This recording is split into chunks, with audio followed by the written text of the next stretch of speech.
One of the things, I think this is the case anyways, I think people are always looking for an excuse to have their character corrupted. Because if your character is corrupted, then you get to lie, and you get to cheat, and you get to steal, and you get to betray, and you get to act resentfully, and you get to do nothing. And that's all easy.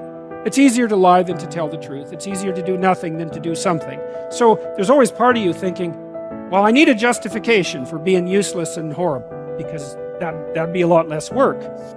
So you've got to handle the negative.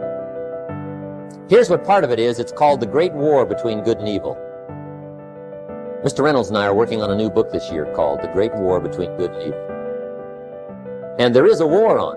The minute you were born, you got involved in the war between good and evil, between darkness and light, between negative and positive, between evil and good, between tyranny and democracy, between weeds and human activity. I mean, the war is on.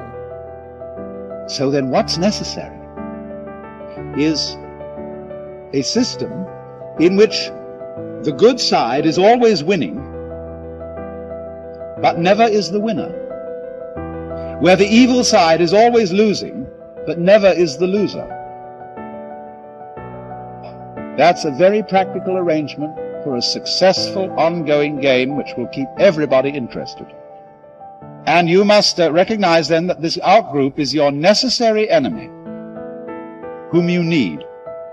He keeps you on your toes. But you mustn't obliterate him. If you do, you're in a very dangerous state of affairs. But darkness is always trying to move in and take all the territory. But if you turn on the light, its energy starts to repel darkness. Darkness begins to move away.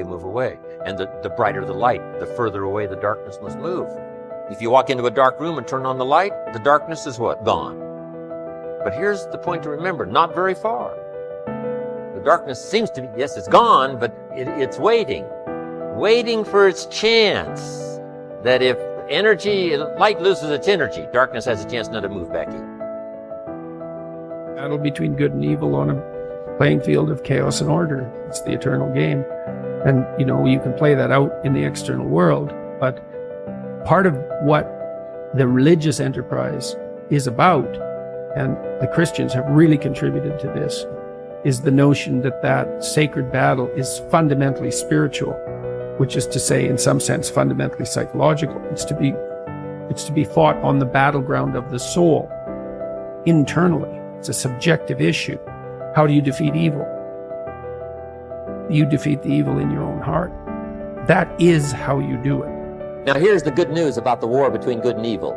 Evil is no match for good, but good must be active. Weeds are no match for human activity, but if you stand still, how far in will they come? All the way. They'll grow right up around your shoes. But if you get busy, how far back can you take them? As far as you wish.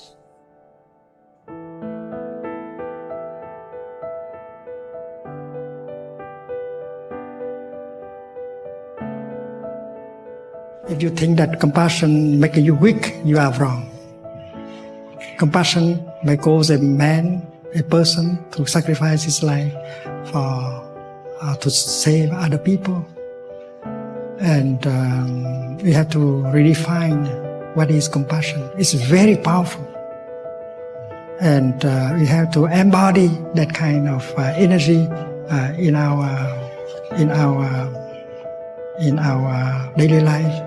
We have to re-educate people about this. You have to show what compassion can achieve. When someone is angry, he's being burned by the fire of anger. And if he knows how to practice compassion, anger will die down very quickly, and he looks much better, much more beautiful, much more attractive. And that is why we have to exemplify, embody that practice of compassion in order to persuade other people to do the same. Compassion helps us to sleep well. Compassion protects us better than guns and bombs and money. Many of us think that we are safer if we have more money, but you can lose your money very easily. But compassion is a kind of energy that can help protect you much more effectively than money. And compassion help you to relax. And your body has more capacity to heal itself. Compassion help you to be pleasant, to be loving, and you can restore communication with the other person easily if you have compassion in yourself. You understand the other person. Your compassion can help you do your business better because you are in good relationship with other people, including your employees. So you can list a lot of qualities of compassion, and we should have a man, a woman, a community of men and women practicing compassion like that, in order to show people that compassion is something very powerful.